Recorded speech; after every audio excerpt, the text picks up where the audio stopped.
Hello and good morning, everyone. Welcome to the Inter-American Dialogue and to a discussion about the pandemic's impact on migrants and remittances. I am Manuel Orozco. I'm Director for Migration and Development and the Inter-American Dialogue.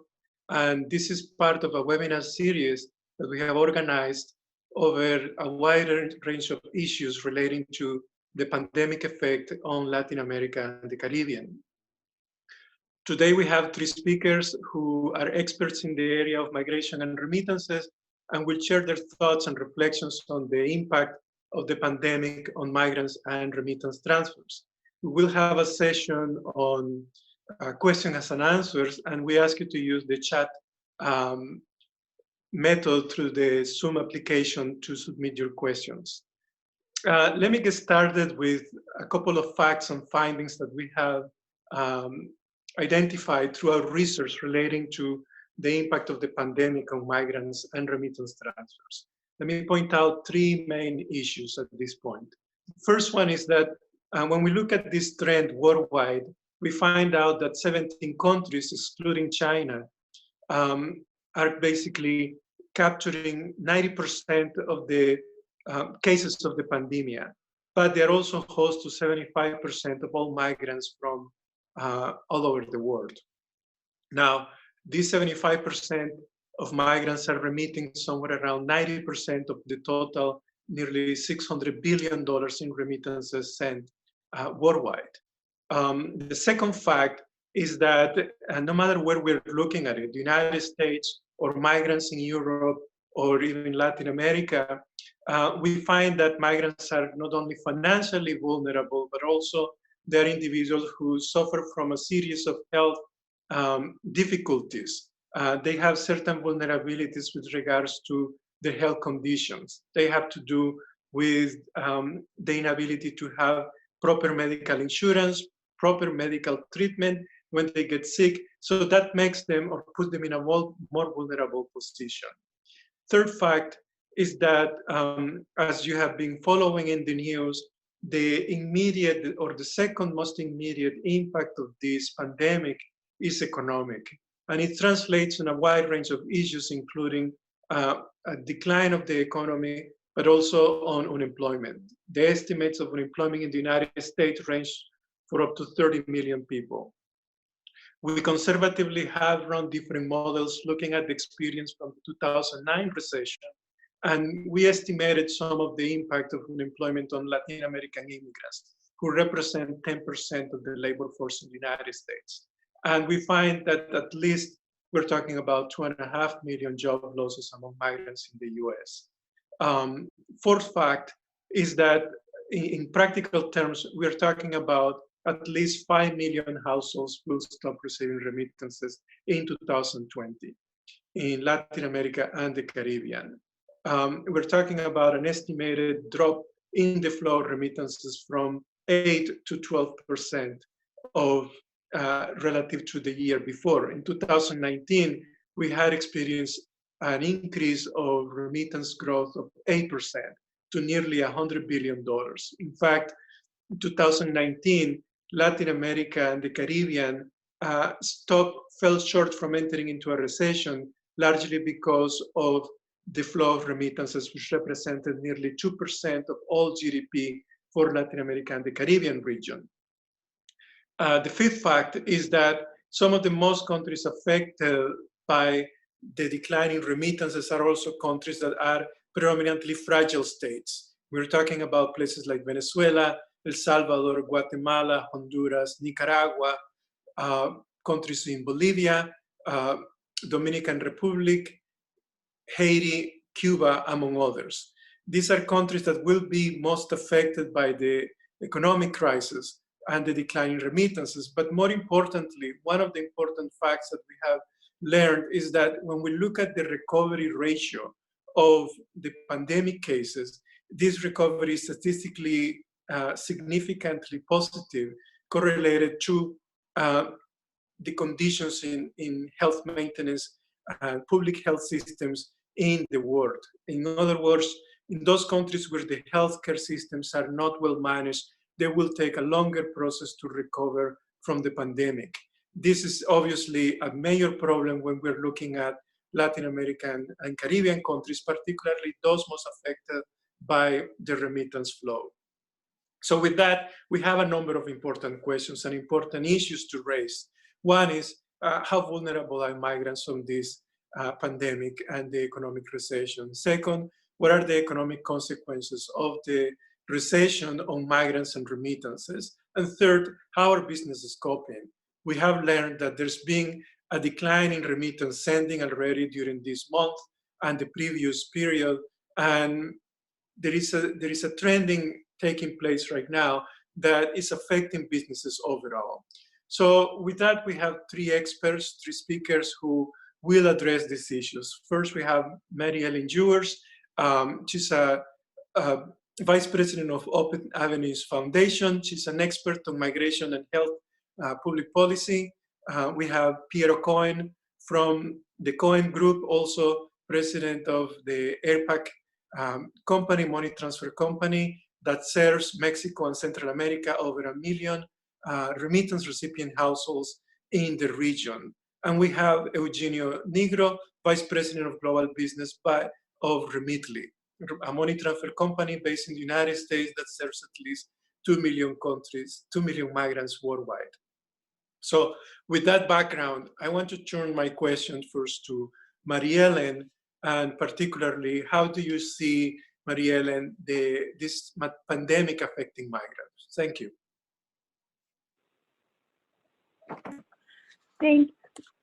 Thank you, Manuel. And thank you to everyone who signed on to discuss this very important topic. Manuel's memo, Migrants and the Impact of the COVID-19 Pandemic on Remittances, really effectively articulates the key health vulnerabilities for migrants in this pandemic. First, migrants' concentration in essential occupations in the United States increases their exposure and risk of the coronavirus. The second is that migrants' disease profile and potential for undiagnosed chronic diseases put them at greater risk for severe illness if they do contract COVID-19. And finally, and importantly, migrants' low health insurance coverage means that if they do have to pay for treatment, it will be out of pocket, and it could be catastrophic expenses that they incur. So as mentioned in Manuel's memo, immigrants are concentrated in occupations that have a high risk of being exposed to the coronavirus. For example, nearly 40% of food preparation and serving workers in the United States are foreign-born, and 36% of building cleaners and janitors are also foreign-born. It's important to note that the risk of infection increases exponentially for households of these high-exposure workers. Latino immigrants in the United States are known to live in larger households than US-born counterparts. And to the extent that low-income and undocumented immigrants live in crowded households, high-exposure workers might be unable to self-isolate in order to protect other members from contracting the virus. So that is the first real core vulnerability. The next vulnerability is migrants' disease profile. So we're learning more information from the CDC, and in particular, people with uncontrolled diabetes are seen to be associated with becoming severely ill due to COVID-19. As noted in Manuel's memo, immigrants have low rates of healthcare utilization, and that places them at higher risk for having uncontrolled and undiagnosed chronic conditions. If you look at Mexico, Mexicans have a very large disease burden due to diabetes, and Mexican immigrants in the United States, anywhere between 30 to 40%, have diabetes that goes undiagnosed until they hit a major clinical event. So this new data suggests that migrants do not necessarily have a health advantage just by virtue of being younger if they do get infected with the coronavirus. The final and really key point of vulnerability, which was also mentioned in the memo, is that nearly 1/5 of migrants lack health insurance. Based on my analysis with the National Health Interview Survey from 2008 to 2015, this is even higher for Mexican immigrants without citizenship, uninsured rates among that population reaches up to 64%. Immigrants' low health insurance coverage is due to two reasons. It's both low access to employer-provided coverage and public insurance restrictions. So within that context, uninsured patients could end up with medical bills. They're right now estimated in the possibly tens of thousands of dollars if these immigrants do require inpatient care in the United States. So one of the issues, particularly in the United States, is that despite having similar employment levels with native-born populations, foreign-born populations have consistently had lower employer-based health insurance coverage. And there's two reasons for this. One is for the lack of offer, and the other is the lack of uptake. What we found is that immigrants have exceptionally low offer of employer-based health insurance, and it's not because they don't uptake it when it's available, it's simply not available to them. The reason for this is that not only are foreign-born workers concentrated in industries where firms do not offer employer-based insurance, they're also often concentrated in jobs that lack benefits within those industries. So in the context of lacking insurer-provided health insurance, we would turn to Medicaid, which is the largest public health insurance program for poor non-elderly adults in the United States. Medicaid is a means-tested program. It's a federal-state partnership. And the federal government provides matching funds to states who meet federal eligibility requirements. States can extend additional services at their own expense to people who are not ineligible at the federal level. Since 1996, immigrants' eligibility for Medicaid has been linked to their immigration status. And with the exception of refugees, asylees, and certain other groups, immigrants with documentation are barred from Medicaid for their first 5 years of residency in the United States. And undocumented immigrants are banned from receiving federal funds entirely. While the new emergency legislation does provide a waiver for states to extend Medicaid to those who are currently ineligible, states do not necessarily have the desire to extend Medicaid to immigrants. Just as an example, 19 states have still not taken up the opportunity since 2009 to waive the 5-year bar for Medicaid for immigrant children and immigrant pregnant women who are immigrants.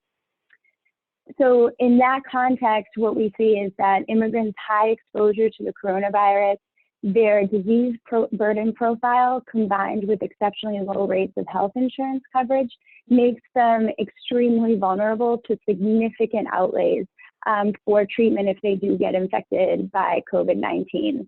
And policies that need in place exclusions based on immigration status will ultimately fail to mitigate the effects of the pandemic on migrants in the United States. For example, just the mandates to shelter in place has meant immediate and total loss of income for many domestic workers in the U.S. Yet a quarter of these domestic workers are undocumented, and therefore they're ineligible for the emergency public assistance that's being offered and still for Medicaid if those states do not take up the waiver. The U.S. government could mitigate the health vulnerabilities by eliminating eligibility requirements for emergency cash assistance and Medicaid based on immigration status, but that seems highly unlikely in this context.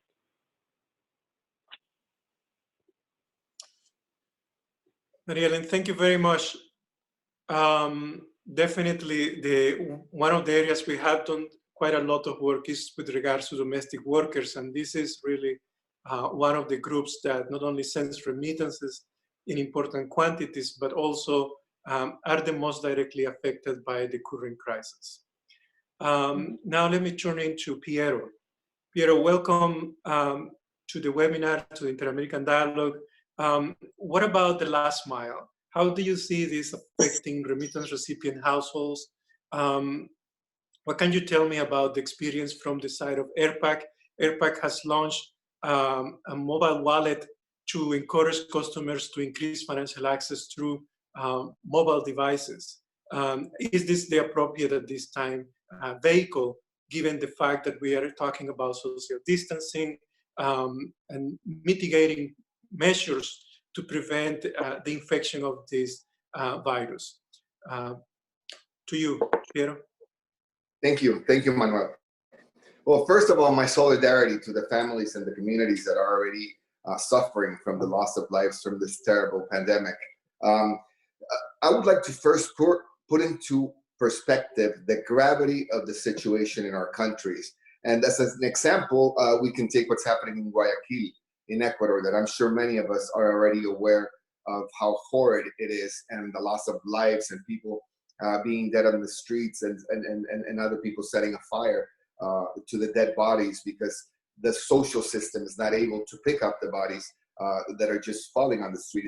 It's terrible, and it is an example of what can happen to many of the social systems and of the medical systems in our countries. It's going to happen, especially in those countries that have had a more irresponsible populist approach to the disease. You know, these countries have not taken any measures to prevent the disease. So when that hits in our countries, and Guayaquil is one of the first ones, because Ecuador and Guayaquil in particular, because of the immigration from Spain. So in our countries, a total isolation is not possible. Simply 75% of our people live from the day to day, so they have to go out and work. If they don't go out and work, they just don't need that day. So it's a complete isolation is impossible for a long-term measure. So what we're risking here, if we try to push a complete isolation without proper government measures, is the rupture of the social contract. And I think in Latin America, that's one of the most dangerous things that we're facing right now, is the rupture of the social contract, when laws just don't apply anymore. Having said that, the impact in the region, and having read your very well-prepared memo, Manuel, I think that your 7% is not only realistic, but it might even fall short. We are estimating, my managers, and we operate in Mexico and in the rest of the region, Central American region, as you said, our managers are thinking that the impact is going to be worse than that. Some of our managers estimate between 15 and 25% of an impact. And we have to understand how this impact will be. First of all, is the short-term impact that's due to the social distancing measures taken. Some countries took some more strict measures, like El Salvador, Honduras, and Costa Rica. In those countries, we've seen a short-term diminishing of the transfers. You know, other countries like Mexico and Nicaragua were a little more lax about their measures. So we've also actually seen an increase in those countries. You know, again, that is short-term. We will have again an increase in remittances when the remittances that have already been sent are cashed in by the customers. And then, of course, the real recovery of the remittances to the region will depend on the recovery of the U.S. economy and the European economies, which is very soon to predict. And we've all seen scenarios of a short recovery and scenarios of more of a long-term recovery. This, of course, will also be affected, even if the economy overall recovers well, it will be affected by the reaction of the public to go to social gatherings, to go to restaurants, to travel, to go, because that will lag a little after the virus is even controlled.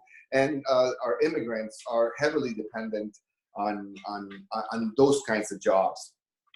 As I said, it's devastating for the region, because we are so heavily dependent on the remittances. As a business, this will push greatly into digitalization, a reality we were already facing and the AirPack was already getting prepared for. Experts estimate that 30%, estimated before the crisis, that 30% of remittances would be to the Latin American region would be 100% digital by 2030. This crisis will either shorten the time or double the impact that's going to be created by 2030. As a regional operator, AirPack is the perfect mix right now between having a digital solution and also having the cash out points, because cash out points are still important in the region. Many high cost operators will be greatly impacted, and as customers are forced, and I have those in quotation marks, forced to try out online sending and digital wallet receiving, they will adopt these new measures. The impact on the families will be devastating. Not only will they lose the remittances that they're receiving now, but this will be faced with the local jobs that will be lost by their spouses or by the whatever other supplemental income they have other than remittances in the home. So as AirPack, what we're doing is we're enhancing sanitation measures. That's a short-term solution to give our customers a little peace of mind that we're taking the appropriate steps. But we've also been seeing an increased use of our digital wallet in Nicaragua, and we are strongly promoting it because this is where people feel more comfortable right now going with their remittances, with cashing out their remittances. We're working hand in hand with one of the governments in the region to digitalize their remittances and to disperse government subsidies, digital food vouchers. Other governments in the region will shortly follow after we implement that. We're also working with all NGOs and international financial organizations to digitalize the remittance industry in the region. We are using artificial intelligence to simplify processes of our customer identification and verification, full compliance checks, and to give our customers access to prepaid cards and our digital wallet with a growing number of merchant acceptance. We're also doing home delivery. We're working with these mega apps where we are being the choice to deliver the remittances, but also our digital wallet will be in the ecosystem to operate all of their financial needs.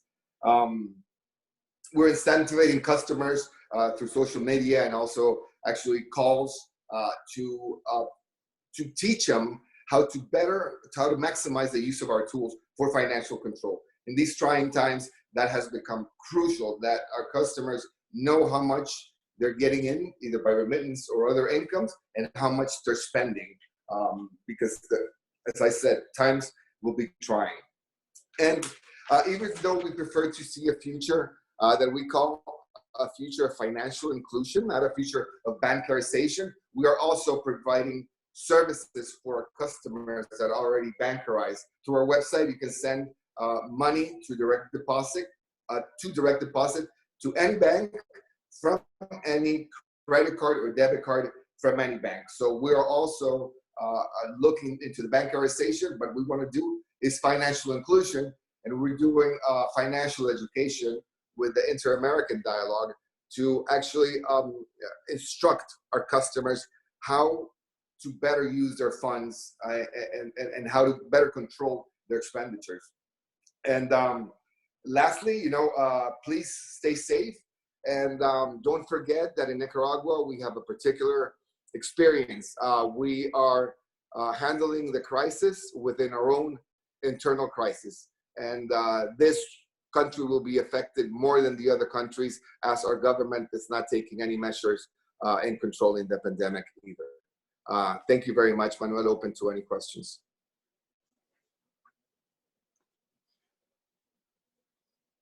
Thank you, Piero. Definitely the situation in Nicaragua is one of the most concerning at this point, given the fact that the government of Nicaragua is basically telling people not to worry too much about the pandemic, and in fact is inviting people to public gatherings at this right moment.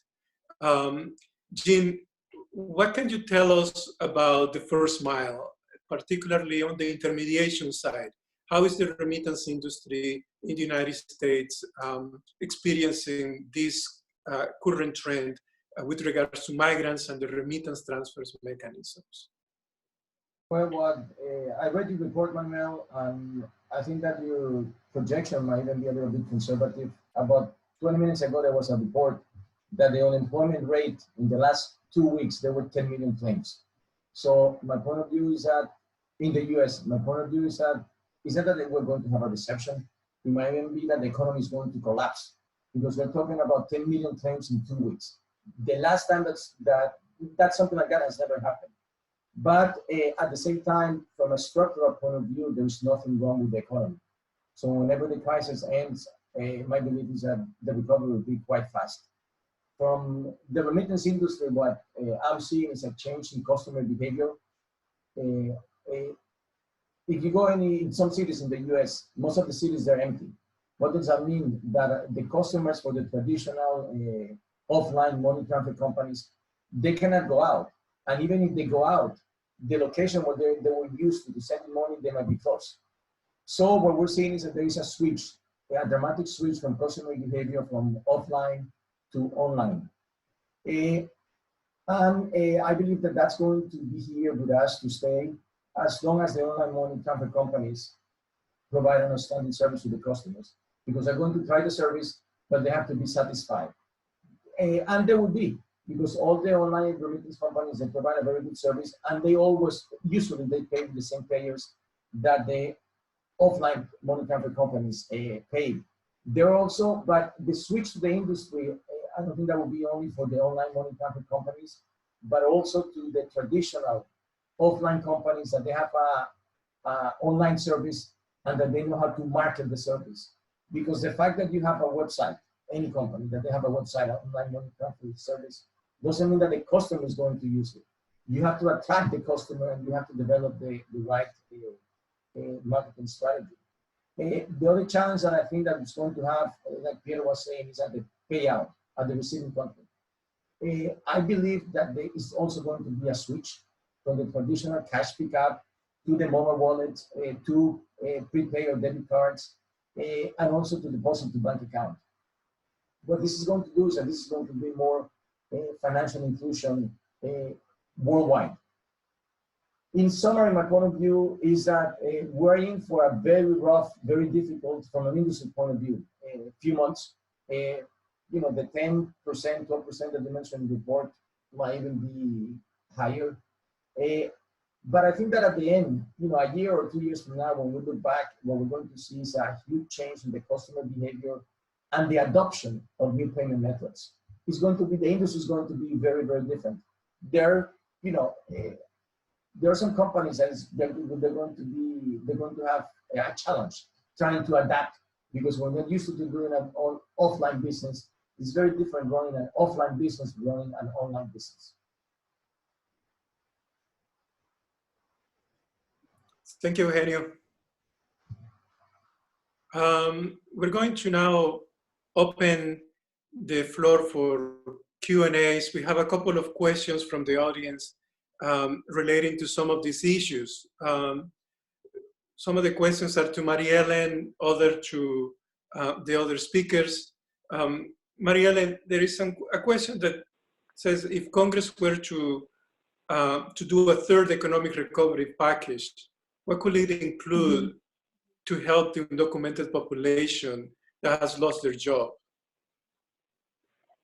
Yes, thank you, Manuel. I saw that. Thank you for that question, Ms. Vargas. One of the issues that's happening right now is that the current economic stimulus, the cash assistance, is being tied to authorized Social Security numbers. So people who are working under the I-10, which is the individual tax identification number, those are people, those are undocumented workers who do not have a valid Social Security number, but do pay taxes and gain income in the United States. In a very simple, well, you know, straightforward fix is to not require that the cash assistance be tied to Social Security numbers, that people who have I-10s as well as Social Security numbers can report their income and be eligible for that cash assistance. So that is one clear recommendation that I would have for a second round.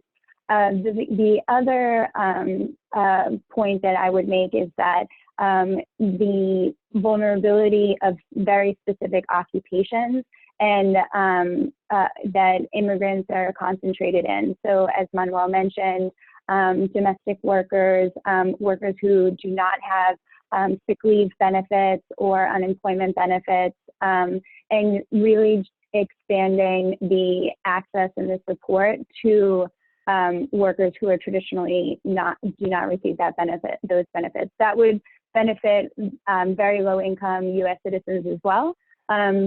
So it's would be a win for a lot of low income workers. Thank you, Mariellen. Another question we have from the audience is, perhaps Piero can address this question, Jean, too.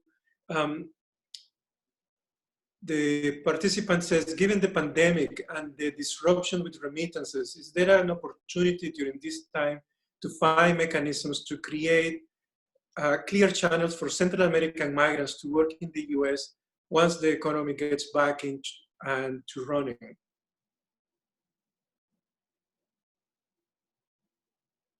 So the question is, if this pandemic could serve to create new paths for workers in the US? Yes, any opportunities? Well, that would be hard to say because it all depends to the extent that the economy recovers and that the mitigation efforts to recover the economy that the US takes, that's entirely in the legislators' hands to see if they create better opportunities for employers from Central America. But as Marielle just mentioned, and you had mentioned before, it would all depend on the industries that are reactivated, and in the measure that those industries require the Latin workers, then maybe some measures will be taken. But that's all entirely in the legislator hands. Thank you. Yes, I think this is it is an important issue, and it's an issue that has been brought up in discussions last year, precisely over the fact that there is a large pool of Central Americans leaving the region because of economic and crime reasons. And one of the issues we pointed out was more over the H-2B visa than the H-2A visa, which is mostly a visa that is provided for low-skilled work in non-farming activities, which will be more important for the US economy. And it's something that should be considered at this point in terms of the recovery period. Another question we have from the audience, it's for those who aren't familiar with the mobile wallet, how could money transfer companies encourage social distancing through mobile wallets as a way to receive remittances? What benefits for social distancing do mobile wallets provide? Another question. Yeah. No, go ahead. No, I was going to say the mobile wallets. It's a completely basically it can be 100% digital. You can send a remittance from your home to a mobile wallet. I've seen some of the questions also include how would that make remittances more affordable? And by nature, it does. The price of a retail remittance is a lot higher than the price of a remittance originated and then paid online. That the way the industry will span will be depending on the capacity of sending the remittance without having personal contact, and the capacity of receiving it on a digital wallet, and it all will depend on the ecosystem that you have to be able to spend that money from your wallet directly to either one of these mega apps that's in a big ecosystem, or through branded prepaid cards like MasterCard or Visa. Manuel, so you can do the completely without seeing any person, and then order products to your home and have no contact with anybody. And I think from my point of view, the biggest challenge with the mobile wallets, and I have seen mobile wallets all over the world. Everyone talks a lot about mobile wallets, but then you talk about volumes. Where does mobile volumes, they gain volume? It's mostly in East Africa. The challenge that we have in the Latin American region is that there's a lot of talk about mobile wallets, but where's the ecosystem? For the mobile wallet to work, you have to have the ecosystem. I think that the business is going to move to mobile wallets. There's no question about that. But in the short term, I think that the volume will be moving from cash pickup, although cash is here to stay. I want to make that clear.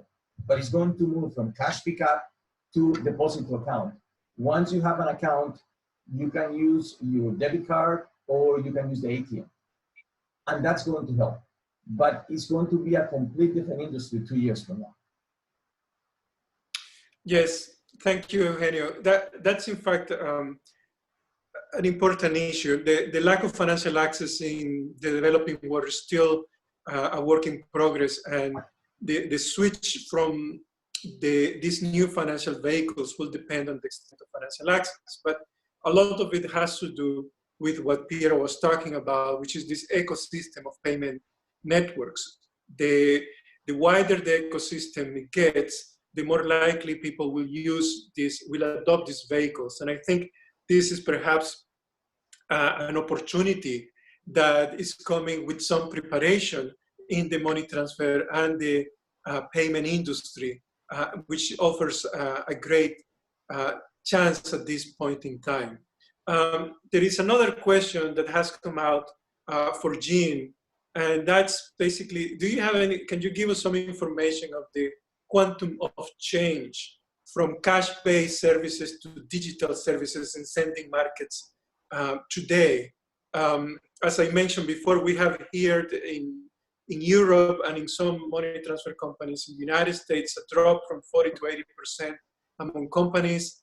What can you tell us about that, Jean? Well, there's given the fact that most of the retail locations are closed, there is no question that there's a movement to online. And the same thing is happening in Europe. Like take Spain or take Italy, that the countries are almost completely shut down. You can see the movement from offline to online. And that's where it's going to be for the foreseeable future. Thanks. There is a question from Mariellen. How can different individuals and industries protect vulnerable undocumented migrants who can't self-isolate or don't have access to employer-covered health insurance? Thank you, Manuel. And can you repeat the question? Yes. How can different individuals and industries protect vulnerable undocumented migrants who cannot self-isolate or don't have access to employer-covered health insurance? That is one of the most difficult questions to answer at this point. There are some relief available to undocumented immigrants in terms of local health services that are free, as well as local organizations and civic organizations. The patchwork is very uneven across the country. The best advice at this point in the United States is for immigrants to make themselves knowledgeable and available to nonprofit organizations who are working specifically with undocumented immigrants, and also organizations and local clinics, particularly federally qualified health centers, that will be able to treat and test undocumented immigrants without cost. The treatment usually would be in terms of charity care or sliding scale. People are working towards getting information out in a variety of languages and in ways in having quality information available to people.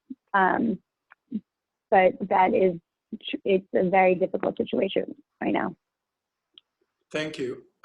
We have a bunch of questions that are more or less coming across the same line and it goes basically to the three of you. And it's, well, mostly what specific actions can governments take to help the money transfer operators to keep going through this crisis? This is definitely an issue that deals on both sides of the mile, in the first mile and on the last mile. We're dealing with all these problems.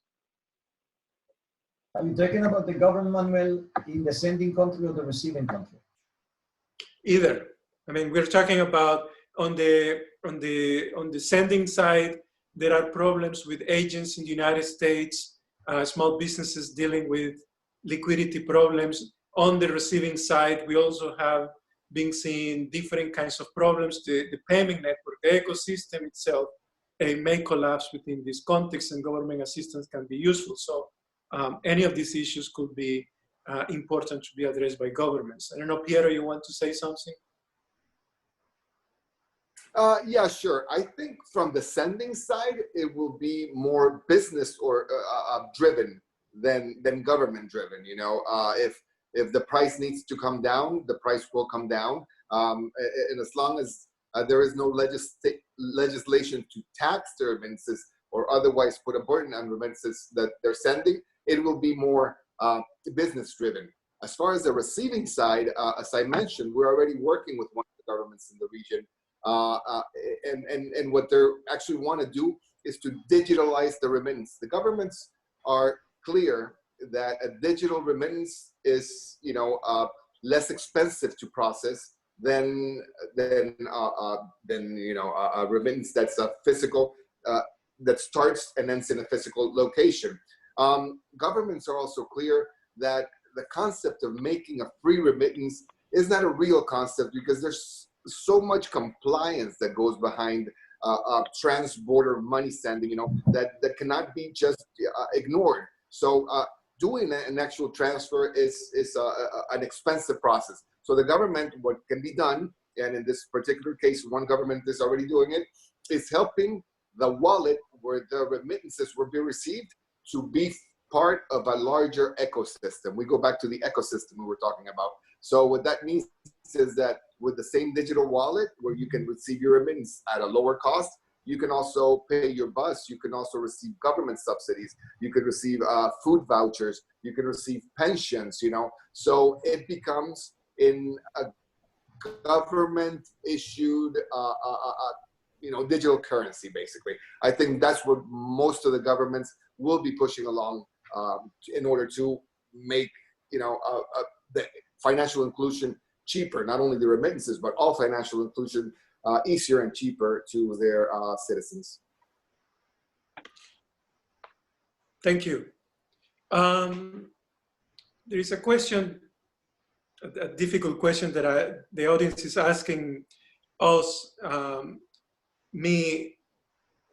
How do you see the reduction of remittances affecting social stability and political risk in most countries? Can we expect a replay of what we saw in Chile and Colombia in 2019, but on a much larger scale? I mean, the response is hard to say yes or a simple yes. It has to be nuanced for every particular country. Definitely, it is regrettable that in countries like Venezuela, Nicaragua, Haiti, Honduras, where the government capacity to handle with current social problems is already saturated, and not only saturated because it doesn't have the resources, but also because of their own political demons that are taking place there. It will be very difficult to not see a significant disruption of social protests in several of these countries. So the answer is yes. Perhaps Chile might not be the best example in this particular case, but particularly in those countries that are or were already on tipping points of exhaustion of dealing with government inaction in several of these places. And the countries I just mentioned, Cuba could be another place where the patience has been lost, where government inefficiency is just beyond words. So that would be really something that we need to be aware of, not perhaps in the near future, but perhaps at the end of the year when we see really the capacity of governments at stake at play in this context. I want to introduce another colleague to just give a few words. Is our colleague Paul Dwyer, CEO of the Americas. He has been involved in the money transfer industry from the get-go in the late 1990s and has been working through both online and offline payment systems and knows the Latin American region very well. And I just want to invite him to just offer a few observations on this discussion. Paul, good morning and welcome. Hi, good morning, Manuel. Good morning, Jean. Good morning, Piero. Good morning, Mariellen, and good morning to everybody who's listening. And I hope everyone is staying as safe and healthy as possible. Thank you for the last second invitation. I do have a couple of observations about both the outbound and the receive markets, and I also have a question for Mariellen. So on the outbound market, I think that this is really almost a laboratory experiment. All of a sudden, every impediment to going online, from an individual sender's point of view, to going online was forcibly removed. People are unable to go out to agencies in large part, although agencies and financial services in general are generally considered essential service providers, banks and money transfer agencies specifically. So people are able to, the agents are able to continue working, and customers are able legally to go to the agencies. Of course, another question is whether agents wish to continue working for their own health and safety, and whether customers wish to go out for their own health and safety. But I think it's fair to say that anybody who was going to switch from offline to online is doing so now. And anybody who doesn't switch now is not switching. So the question of, the industry has debated about what is the amount of customers that are likely to go online over the next several years. All of a sudden, we're going to find out. Anybody who doesn't go now, they're not going. Now, on the receive side, we have certainly seen, the Americas, and we operate an agent-based, what Jean calls an offline business. We have an online business as well, but I agree with him. If you don't really market that, it doesn't become significant. On the receive side, what we're seeing is a greater interest in sending to accounts and sending to wallets, but I'll concur with Jean. The mobile wallet infrastructure in Latin America is just not as developed as all of the discourse around it is. So there is a greater desire, but there isn't as great an availability of here and now receive capability to mobile wallets or to bank accounts. And so we're seeing some uptick in receive transactions through digital channels, but not a groundswell. We haven't seen the decreases in volume of the magnitude that you were mentioning in Europe. Certainly, we've seen some decrease, but nothing close to that magnitude. And then my question for Mariellen is, for those that do want to try to provide targeted support to organizations that are dealing with the health crisis that is coming for undocumented immigrants in the U.S. and dealing with this pandemic. Can you point us to some resources of reputable organizations in specific urban areas or specific states in the U.S. that could use help? Because I think anybody who wants to help, really, the most effective thing you can do is write a check, right? Absolutely. So, who can best use that check? I really appreciated that question. I really appreciated that.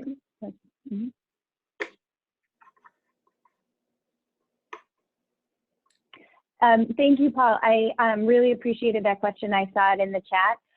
One of the most important things is that we really need to think locally. Undocumented immigrants are looking towards local organizations. Just anecdotally, in my state, for example, in Massachusetts, organizations who are not actually typically healthcare organizations are the organizations that undocumented immigrants are turning to right now.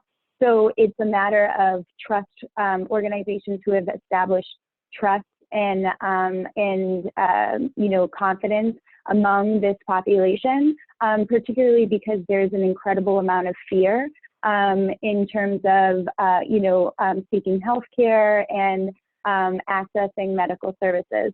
So to answer your question, there's definitely a list of what is called, they're recognized as migrant healthcare clinics by the federal government, and I can send you a list. But if people are looking to contribute, they should look locally and do a little bit of legwork on their own to see what local organizations are traditionally working with immigrant populations right now, and then contribute to them. Because unfortunately, the United States does not have, in any way, shape, or form, a national integrated, you know, government-wide system of organizations, particularly for undocumented organizations. It's not, you know, something that is, you know, it's much more in terms of a trust local relationship. Thank you, Mariellen. Maybe Piero could touch on this comment that Jean and Paul mentioned with regards to the digital wallet concern. I understand that in the ecosystem of the mobile wallet for financial payments, there is also the debit card interface that is attached to it as a way to really close the gap between those point-of-sale terminals that are not digital wallet enabled. So if you can just touch on that, perhaps that might help clarify. Absolutely, and I coincide with Jean. I mean, the talk about mobile wallets, not only in the region, but elsewhere, really the only really successful case we've heard about is M-Pesa in Nigeria. You know, so yeah, there is the concern of how are they going to monetize in the end their remittance, or how will they cash it out? And that's precisely where the creation of an ecosystem comes in handy. And that's where we're partnering with governments and with these mega apps that create their own ecosystems so that you could actually spend your money through the wallet. So certainly a lot of people invested in wallets without developing these ecosystems. And that's when we realized without the ecosystem, it will not be successful. So that's why we need to team up with organizations or governments that can help you create that ecosystem much quicker. That's not, we still are affiliating and we're still acquiring customers and gas stations on our own, but certainly hooking up to one of those larger, sorry, I've used the word so many times, but ecosystems is what's gonna make sure, is the only thing that would ensure success in these wallets. And also, but I also mentioned in my intervention that I agree with Jean, cash is here to stay. Cash will be king. So having a mixture of a very robust retail agents where you can cash in your remittance, not only at ATMs, but also at our agents. We have over 6,000 in the region. Is a strong asset to promote the beginning of the digital wallet. Manuel, there is also an important issue, just to follow up, like why M-Pesa grew up in Kenya? Because there were no regulations, none whatsoever. Now we have regulations, and then you have compliance issues to take into account. So the mobile wallets are going to grow in Latin America. But, you know, I'm sure that Piero has invested a lot of money in compliance, because that's the key. You have to comply, and then the governments are changing the regulations. So that's another thing that's we need to take into account. It's very easy to talk from a very academic point of view about how to, you know, move it to mobile wallets, or move it to deposit account, or move it to debit cards. But there's a lot of complexity, and also you have the compliance controls that you need to have in place. Absolutely, I absolutely agree. I'm sorry to interrupt, Manuel. But that's why I mentioned also that we're using artificial intelligence. Yes, it's true. there's now a lot more regulations than when M-Pesa developed their business in Nigeria. But also there's a lot more artificial intelligence that allows you not only to do remote ID verification, but also to do remote compliance, and in a matter of nanoseconds, so that's where, technology is playing an important role. And that's why a digital remittance is less expensive than a physical remittance. Thank you, Piero. Jean, I have a couple of more questions from the audience. One goes to mostly Jean and Piero. I'm going to read the three questions, and then if you can address them. A reduction of the cost of remitting can mitigate some of the income loss for remittance receiving households. Much appreciated to have a discussion on the cost of remitting during a crisis and how MTOs are planned to react. A second question to Piero. What is the industry doing to educate migrants in the digitization process? And a question to Mariellen. Have you looked at the impact of COVID-19 on women in detention facilities in need of reproductive and other healthcare problems? Is there a government oversight of these conditions? And finally, a question to the three or four of us. How do you foresee a reduction in remittances to Central America impacting migration levels to the US from these countries? I can take the question on the cost of the remittances. Just to give a little bit of perspective, I met Manuel 20 years ago. And since then, we have been talking about the reduction of the cost of remittances. That's something that we want to do. But for example, in the case of Remitly, our fee to the consumer is only $3.99. $3.99. And then if you take into account all the costs of the expenses, we have fees that we have to pay to the inbound and the sending agent. We have to pay for compliance. We have to pay for the operational aspect of the business. We have to pay for the call centers. So the fees, they can get as low as they are right now. And then you have the fees that the paying agents charge. And they are, they're all over the place, the fees. So it's not that simple, at least in our case. We go for the customer a very competitive fee, $3.99. It cannot get lower than that. It's just not feasible because there are a lot of expenses to run the business. Thank you. Piero, any reactions to that and the other question? Well, I absolutely agree with Jean. I see a future with $4 remittance, and the operators are going to have to learn how to make it more efficient in order to be able to pay a $4 remittance that costs $4, but it cannot get much cheaper than that. And then when we're talking about a $4 remittance and with a regional average of remittance of $400, we're talking about 1% of cost. And there's not a lot of things these days that cost 1% or less, So it's not an expensive, sending a remittance to digital manners nowadays is not expensive as it is perceived. So the real impact is minimal. It's 1%. Then I did not understand the question. I know the second question was for me, and all I got is what is the, and then what is the industry? What the question was. What is the industry doing to educate migrants in the digitization process?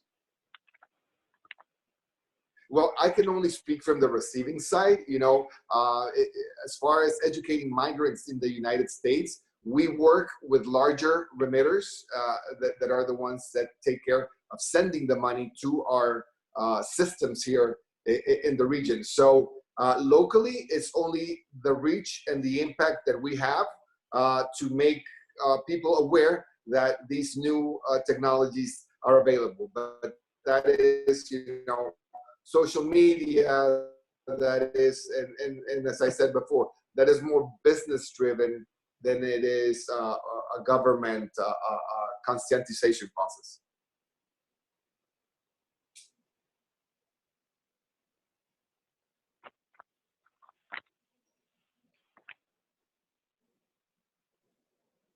Thank you.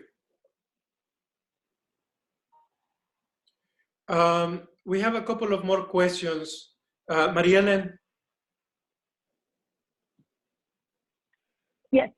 Oh, and I did want to mention there was an earlier question very quickly about the undocumented immigrants' decision to make monthly rent or eat versus remit. And Manuel and I actually had that conversation, or had talked about that briefly.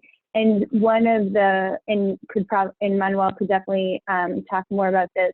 But the idea that for domestic workers or workers concentrated in occupations that have lost their jobs, their first recourse is probably going to be how they behaved in the 2008/9 crisis, which is first to rely on personal savings, then to reduce their spending, and then finally to reduce their remittance outlay. So the duration of the crisis and how long specific industries are going to be affected, specific immigration industry, foreign-born concentrated industries are going to be affected, is really critical.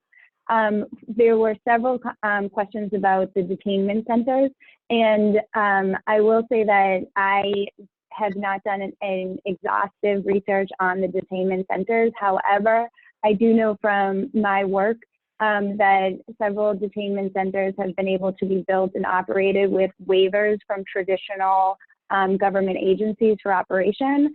So in terms of children, you have physical structures and operating structures that are dangerous to children, but they were able to receive a waiver in order to house children in those situations, like cells that have swing back doors that can break small fingers and small arms.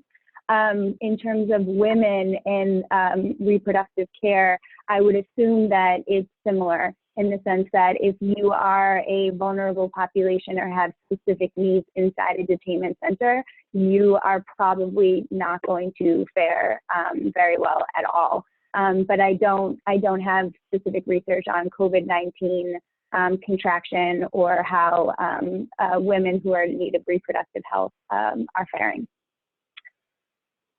Thank you. We have a couple of more questions before we close. One is, how do you foresee a reduction in remittances to Central America impacting migration levels to the US from these countries? Another question is, do you have any outlook of how much time will it take for migrants to recover from the crisis and start to send remittances as before the crisis? And another question is, how applicable is the digitalization of remittances to countries with a very limited internet coverage, such as Nicaragua? I can answer the one about the migration levels. I think that migration will continue because in the US, the situation is going to get rough. But if you talk about Latin America, Central America, and Mexico, it's going to be even rougher there. So the migration will continue. And from the receiver point of view, the reason why people come to the US in this case is because they want to have a better life for their families. They have been risking everything for years, so that's not going to continue. I don't foresee any reduction, substantial reduction. The other thing that I think that's going to happen is that the recovery in the US is going to be fast because, as I mentioned before, there's nothing wrong with the US economy. So it's going to be probably a terrible year, but the economy is going to recover very fast because only 3 weeks ago, there were only, but there were only 200,000 people taken from unemployment. Now in the last 2 weeks, you have 10 million. That happened because everything is closed. As soon as everything reopens, the economy will start growing again. Thank you. Piero, Mariellen, any issues you want to address on this? Yeah, thank you, Manuel. In as far as the impact on the immigration, I coincide with Jean. The risks that our people have been taking to make it to the U.S. Exacerbated by the local, poorly performing economies in the region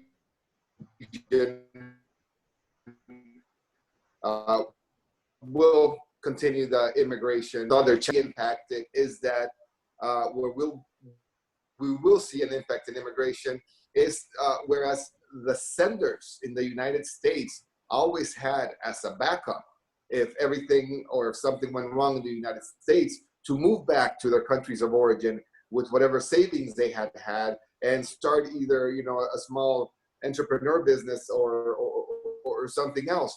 With the economies in these countries suffering so much, that's not an option for the senders in the United States. So they have to figure out how to stay in the United States. And so that, coupled with the immigration that's going to still keep on coming, will create some sort of pressure, and there will be more immigrants looking for the same work in the United States.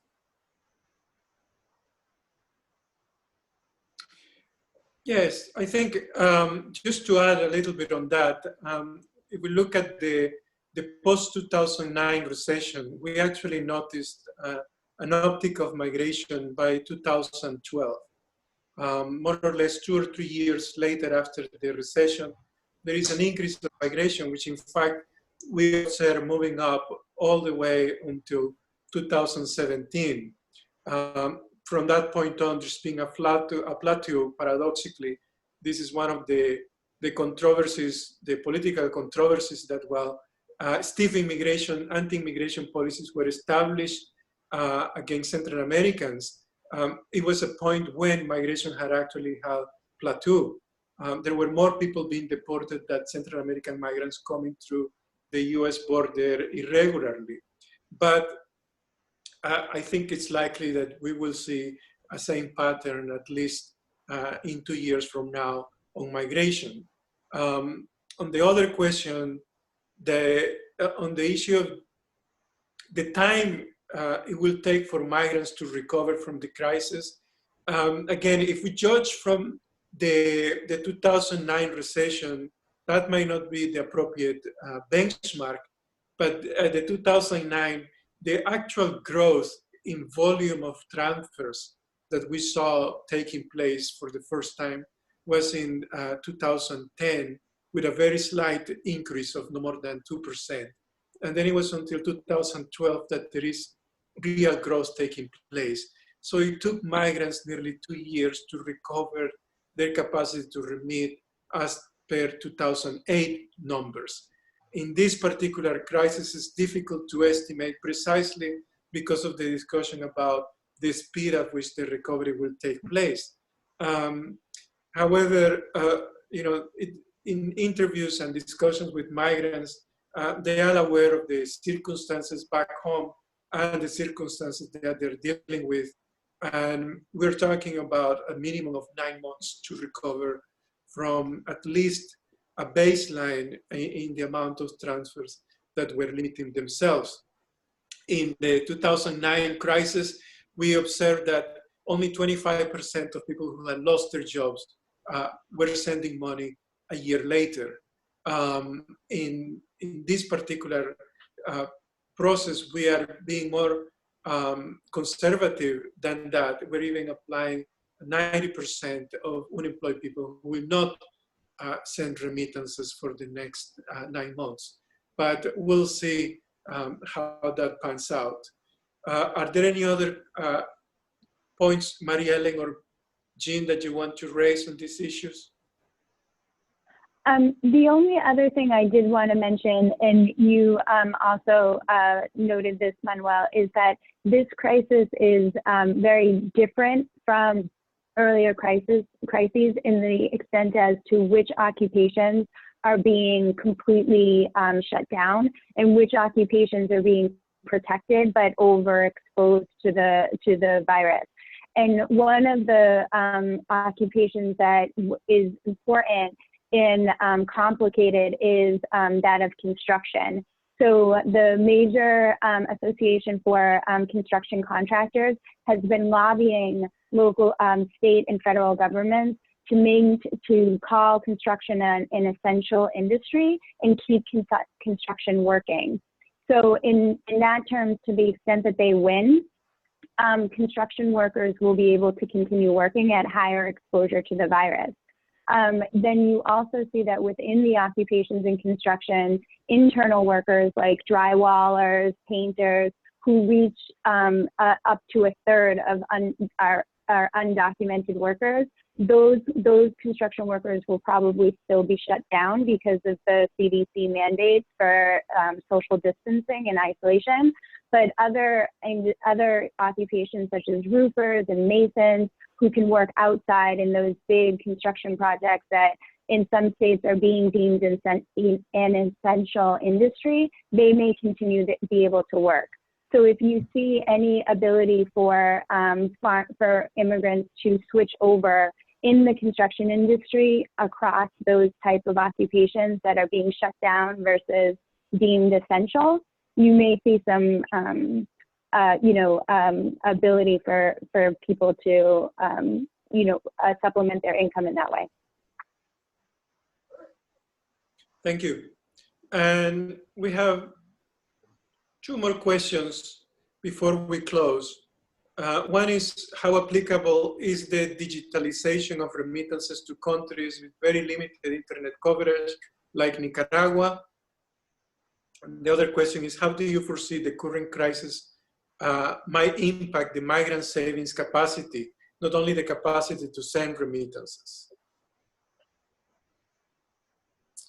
I can take that, the Nicaragua question and the lack of internet access. Actually, about 90%, 95% of remittances in Nicaragua and in some of the other Central American countries are in urban areas, not really out in rural areas. And I don't agree with the comment that there is no internet access in Nicaragua. There is internet access in the whole country, and the communication companies are making it more accessible to more people day by day. So there is good access to internet in Nicaragua. And as I said, the main point is where they would consume that money, and that would be in the urban areas where most of our remittances go to. I would like to second what Yes. Piero, Manuel, I would like to second what Piero just said, and just to tell a little story. About 2 years ago, I was in the Ivory Coast. I was going from Abidjan to another city for a meeting with a bank. The car broke down in the middle of nowhere. So we have to walk to a village. In the village, I mean that maybe 200 people. People have mobile phones. The internet access was fine. So the internet access is there. I think that what happens, the perception is that the internet access isn't there, but things are changing in the developing world. Yes, we have a couple of projects in Central America on the use of mobile wallets, introducing people to financial education. And there is definitely one of the experiences we have found, especially with remittance recipient households, is that over 90% of them actually have not only access to internet, but also to mobile devices that are internet enabled. And so that has proven to be useful when it comes to providing financial advice on how to use their money, how to manage their funds, their financing, including how to use mobile wallets. In Guatemala, through Tigo, we have a 35% conversion rate among people who use their Tigo mobile wallet to cash transfers. And in Nicaragua, we see a similar pattern taking place with regards to the use of the wallet among internet users. I think we have the last question about how do you foresee the current crisis might impact the migrant savings capacity, not only the capacity to send remittances. Maybe Mariellen, we have worked on this issue previously. We did a study about remittance behavior about 7 years ago, where we pointed out the savings capacity of migrants right after the recession.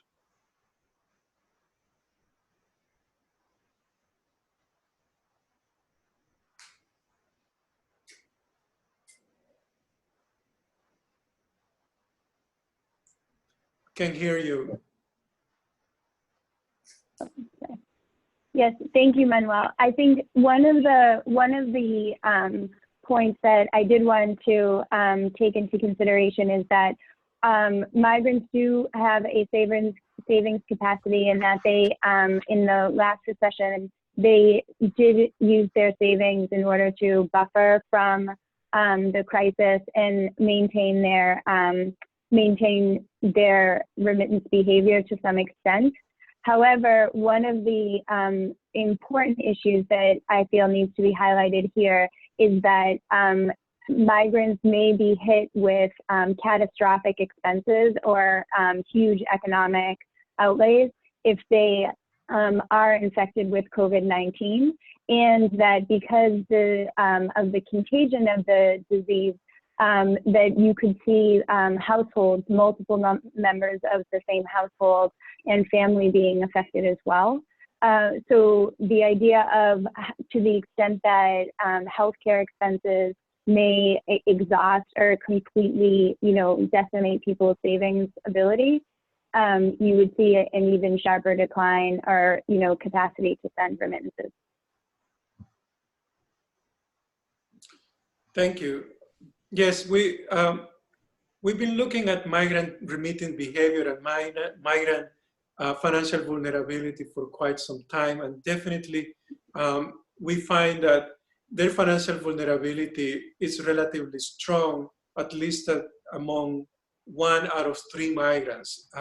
When we measure vulnerability in terms of finances, we're talking about the ability to have certain liquidity, to have access to a bank account, also to manage their money, as well as to have disposable income. That is an income that leaves some extra money at the end of the month. And there is a struggle that comes along with among migrants. And typically, on average, the savings capacity of migrants in terms of liquidity is somewhere around $5,000. However, they lack other type of assets. It's predominantly, most of their assets are liquid savings. The majority of them do not own homes, especially those among the undocumented population. They have low value assets like used automobiles, for example. So the effect on their savings capacity, definitely, it's immediate. There is a depletion of the resources practically on the first year. So the recovery process from that takes quite a while. So we're likely to witness that same situation. Now, we're about to close, but before we close, I want to ask you if you have any final thoughts that you can provide. Mariellen, Piero, Jean, please.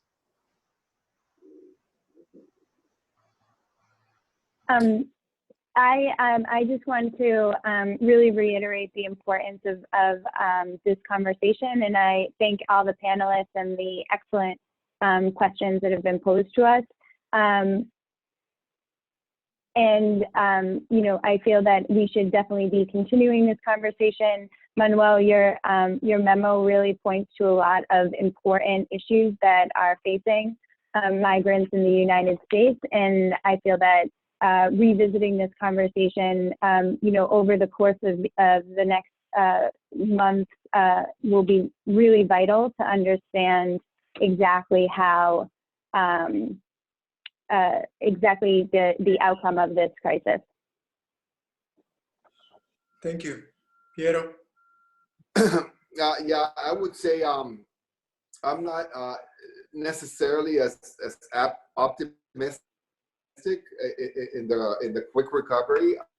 I agree with Jean that that the productive engine of the United States is there, but we cannot forget that 2/3 of the world economy is consumerism, and I think there will be a lag in how quickly we adapt to travel, to hotels, to restaurants, to big gatherings, to sports events. And also, as an entrepreneur, I know how difficult it is to start up a business or any ongoing concern, to start it up again once you've stopped it. And many of the smaller companies, even though their productive capabilities are still there, will go bankrupt, and to start that up again will not be as easy. So even though I'm not as optimistic, I hope I'm wrong. I hope that after the quarantine, when we are able to go out, everybody's going to be so ecstatic that we're going to crowd the restaurants and everything's going to be back to normal again, which is the better option for everybody. And thank you very much. Thank you, Piero. Yeah, my thoughts are, first, Manuel, thank you for organizing this. My thoughts are that we're going to have very difficult days ahead, very difficult months ahead. But I'm an optimist. That's my personality. I think that at the end, things will be better. We will get through. And the industry will be very different. I think that's moving to what we were talking before, to the mobile wallets, to the deposit to account, to the prepaid cards, is moving more online. But as we mentioned before, Piero and I mentioned, cash is here to stay. But it's going to be a different industry from the sending and the receiving end of the transaction. Thank you, Eugenio. Indeed, these are difficult times, and resilience definitely is one of the highlights of humanity. So we are hopeful, but also realistic of how things are going to turn out. Our scenario, at least point in time, points identify at least that remittance receiving households will stop receiving somewhere around 2 months of remittances this year. Let's see how it's going to turn out next year, but for now, this is the conservative estimate that we see happening. You have pointed out to a number of challenges as well as the opportunities that come with this resilience. The digitalization is one of them. Financial inclusion may be another one, but then you have to address the challenges that have to do with migrant health vulnerabilities, their financial vulnerabilities themselves, but also the weak capacity of several Latin American countries that will be struggling to cope with a recovery on the health context. And with that, we're going to close. The conversation will be posted on YouTube at the Dialogues website. And thank you very much to the speakers, and thank you to the participants in the audience. Have a good day. Thank you. Thank you. All right.